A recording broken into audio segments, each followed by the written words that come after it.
inner conflict is where you question your own integrity, your values, and your ethics. And it's typically where you're doing the right thing versus what somebody else maybe wants you to do or what you think you should do.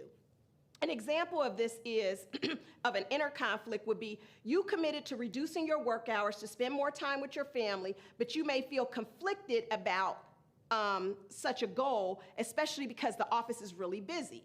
Well, in that situation, it may start with a mild difference because you know that you need to set a standard for yourself in terms of stopping work at a certain time, and then you express that to your boss, and then maybe that escalates into a disagreement, later to a dispute on whether or not you can cut off at the proper time. But I really want you to think about the stages that it goes through when you have an inner conflict. Another inner conflict might be something like you disagree with your boss about a decision.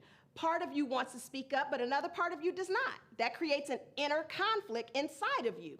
And when you don't address that at the mild different stage, what happens over time is you eat away and erode your own integrity, which is an EI competence. You eat away at your own integrity, and then over time, you either wake up not knowing who you are because you never spoke up and you going along with stuff that you don't even believe in, right? Or you speak up in a way that is aggressive and puts people on the defense. Okay, next is the interpersonal conflict. So with interpersonal conflict, this is a conflict between two or more people, and it may be caused by a number of factors, things like personality clashes, style clashes, cultural clashes, value clashes.